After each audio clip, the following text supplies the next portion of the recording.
मैं massage centre का मालिक था। मैं दिखने में बड़ा ही हैंडसम था। मसाज सेंटर में आए दिन मर्द अपनी ज़रूरतों को पूरा करवाते थे, जिसके बदले वह खूब सारे पैसे भी दिया करते थे। यहाँ पर मर्द मसाज के बहाने अपनी पसंदीदा लड़की के साथ रात गुजारा करते थे। मेरा ये काम बड़े ज़ोरों शोरों से चल रहा था। मुझे काफ़ी अच्छी इनकम हो रही थी। लेकिन मसाज सेंटर में जो लड़की खूबसूरत होती, मैं सबसे पहले उसके साथ अपनी एक रात गुजारता था। लड़कियों के मामले में मेरी नीयत काफ़ी ख़राब थी। जो लड़की मुझे पसंद आ जाती, मैं उसे अपना बनाकर ही छोड़ता था। लड़कियां भी ये काम खुशी खुशी करती। इससे उन्हें काफ़ी सारे पैसे मिलते। एक रात मैं जमकर दारू पिया था, जिसकी वजह से मुझ में बिल्कुल होश नहीं बची।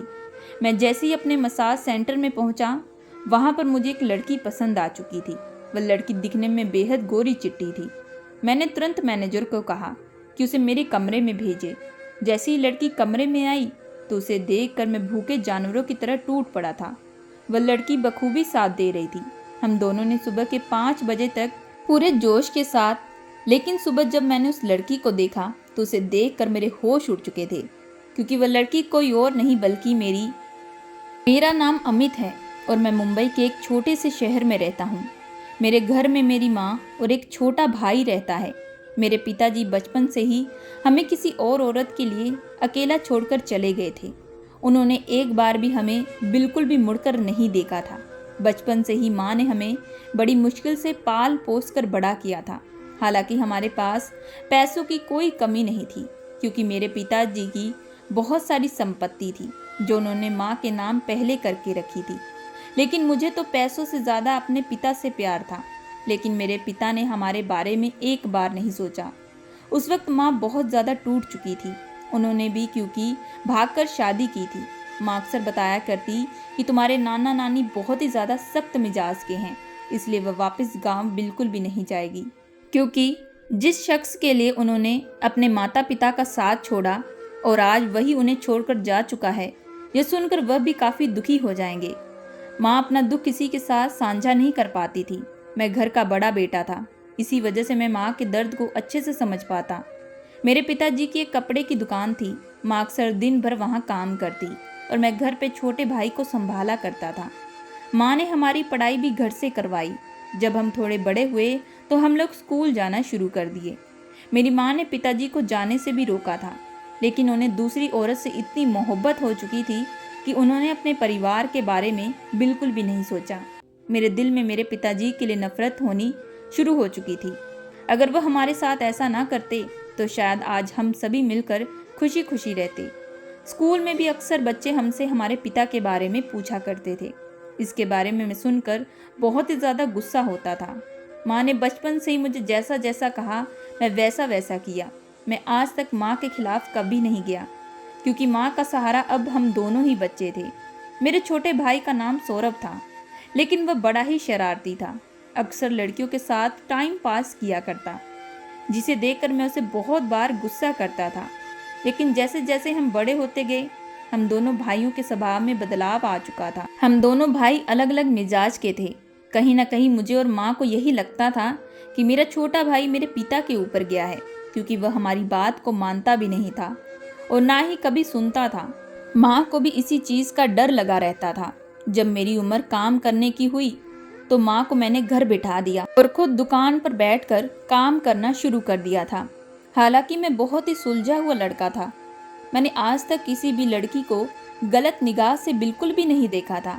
मेरे भी बहुत सारे दोस्त थे जो आए दिन पार्टी करते, लेकिन मैंने अपना ध्यान सिर्फ काम पर रखा था। जब हमारी शादी करने की उम्र हुई तो माँ ने हम दोनों भाइयों के लिए लड़की देखना शुरू कर दी। मुझे तो माँ की बात पर कोई एतराज़ ना था, लेकिन मेरा छोटा भाई इस बात के खिलाफ था। माँ हमारे लिए गांव की लड़की ढूंढ रही थी जो कि इस घर को अच्छे से संभाल सके, लेकिन मेरे भाई को इस बात से एतराज़ था। एक दिन तो उसने माँ से कहा कि वह एक लड़की से प्यार करता है और उससे शादी करना चाहता है। लेकिन माँ अब लव मैरिज पर बिल्कुल भी विश्वास नहीं रखती थी, क्योंकि उन्हें यही लगता था कि जो उनके साथ बीता है कहीं वह हमारी लाइफ के साथ ना गुजरे। मेरी माँ की भी लव मैरिज सक्सेसफुल नहीं हो पाई थी। इसी वजह से माँ इस बात से बहुत ज़्यादा डरती थी। उन्होंने मेरे छोटे भाई को बहुत बार समझाने की कोशिश की, लेकिन वह हमारी बात को बिल्कुल भी नहीं माना। और वही हुआ जिसका हमें डर था। मेरी माँ ने जैसे ही मेरे भाई के लिए लड़की पसंद की तो वह दूसरे दिन घर छोड़कर भाग चुका था। मैंने अपने भाई को बहुत ढूंढा, लेकिन मेरे भाई ने अपना फ़ोन भी घर छोड़ दिया। हमारे पास ना ही उस लड़की का कोई पता था और ना ही हमने कभी उस लड़की को देखा। अब मैं अपने भाई को कहाँ ढूंढता। माँ भाई के जाने के बाद बहुत दुखी हो चुकी थी।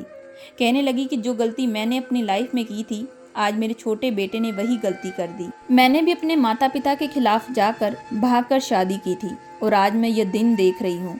और उसी तरह तुम्हारा भाई भी वही काम कर चुका है। मैंने एक बार फिर अपनी माँ को बिखरते हुए देखा था। इस बार मैं पूरे तरीके से टूट चुकी थी, जिसे संभालना मेरे लिए बड़ा ही मुश्किल होता जा रहा था। मैंने अपनी माँ को आज फिर टूटते हुए देखा था। उन्हें अपनी औलाद से इस तरीके की उम्मीद बिल्कुल नहीं थी। माँ मुझ पर भी गुस्सा करने लगी। कहने लगी कि अगर तू भी किसी के साथ शादी करना चाहता है तो कर सकता है। माँ की बात सुनकर मैं अक्सर उन्हें कहता कि माँ, ऐसी बात बिल्कुल भी नहीं है। आप जहाँ कहेंगी मैं वहीं शादी करूँगा, लेकिन अब आप शादी के बारे में बिल्कुल बात मत करिए। भाई के जाने के बाद माँ बिस्तर पड़ चुकी थी। आए दिन उनकी तबीयत खराब होती जा रही थी। डॉक्टरों को चेकअप करवाया तो डॉक्टर कहने लगे इन्हें कोई बड़ा सदमा लगा है। मुझे पता था कि माँ की हालत किस वजह से ऐसी हुई है, लेकिन मैं कुछ कर नहीं पा रहा था। मैं घर पर माँ की देखभाल के लिए एक नर्स भी लगा कर रखा था। अब धीरे धीरे मेरा खर्चा थोड़ा बढ़ने लगा था। दूसरी तरफ कपड़े की दुकान का काम भी थोड़ा ठप सा होने लगा था। आए दिन मुझ पर परेशानियां बढ़ने लगी थी। एक दिन मेरा दोस्त मुझे कहने लगा कि चल हम दोनों कहीं पार्टी करने चलते हैं, लेकिन वह दोस्त मेरा जिगरी था। इसी वजह से मैंने उसे अपने घर के हालातों के बारे में बताया। तब वह कहने लगा कि तुम मेरे साथ मसाज सेंटर में पार्टनरशिप का काम करेगा, हम दोनों ही वहाँ के मालिक रहेंगे। तभी मैंने कहा कि यार, मसाज सेंटर से क्या ही कमाई होगी। लेकिन तभी दोस्त कहने लगा कि तू तो जानता नहीं है, मसाज सेंटर के बहाने वहाँ पर अलग काम चलता है, जहाँ पर कमाई बहुत ज़्यादा होती है। एक एक दिन में 50 से 1 लाख कमाया जा सकता है।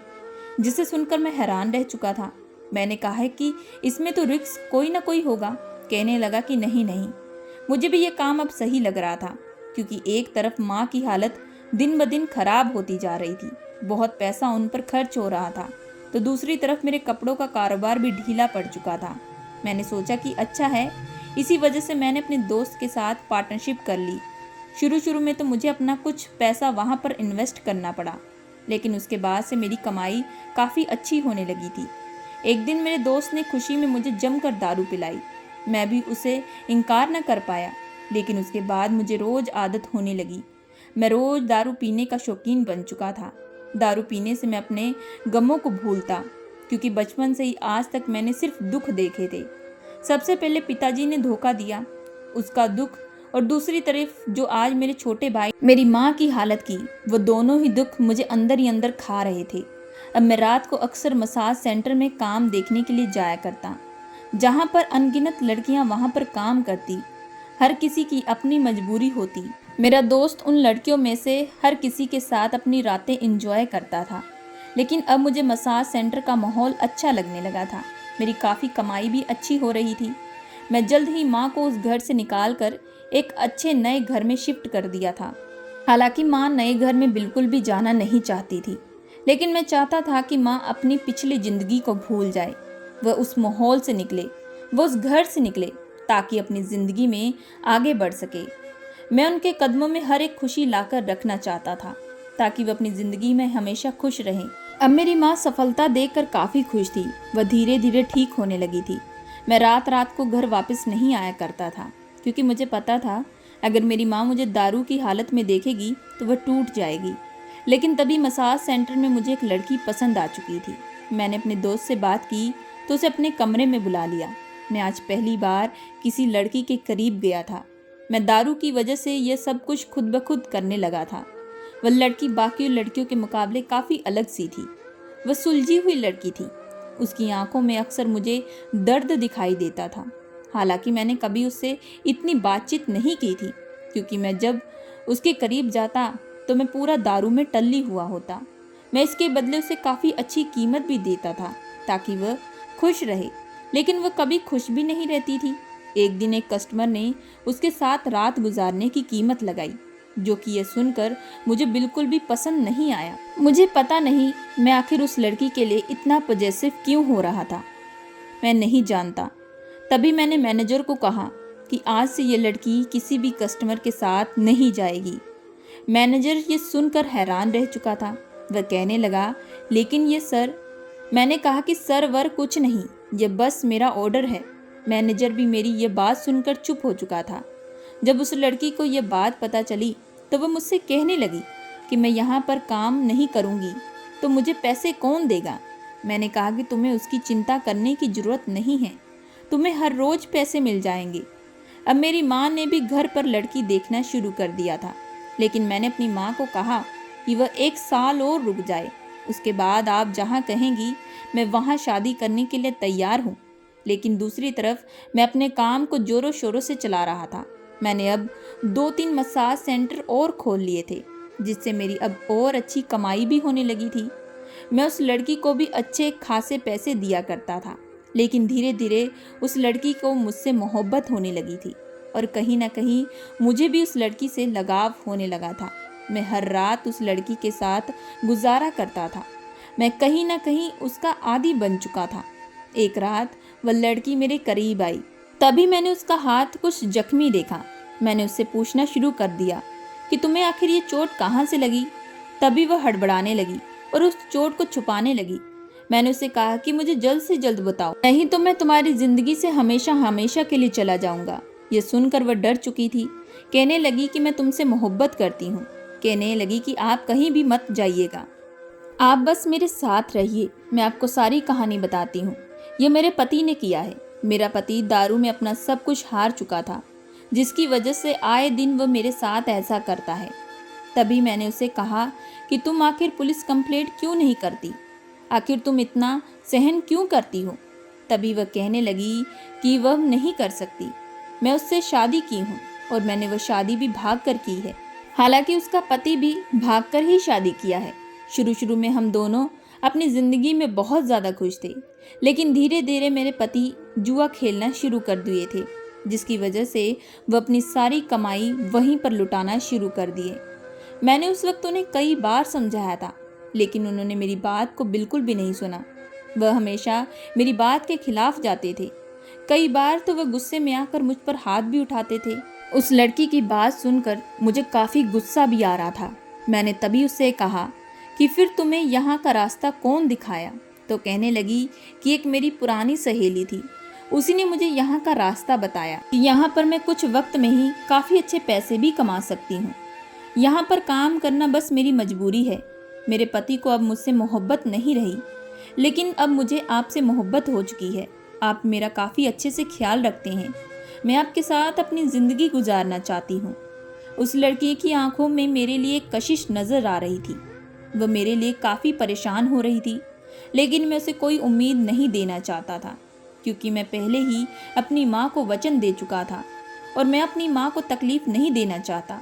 लेकिन तभी अचानक उस लड़की का फ़ोन बजना शुरू हो चुका था। जैसे ही मैंने उसकी फ़ोन की तरफ देखा तो उसके फ़ोन के ऊपर एक फ़ोटो नज़र आ रही थी, जो कि मुझे कहीं ना कहीं जानी पहचानी सी लग रही थी।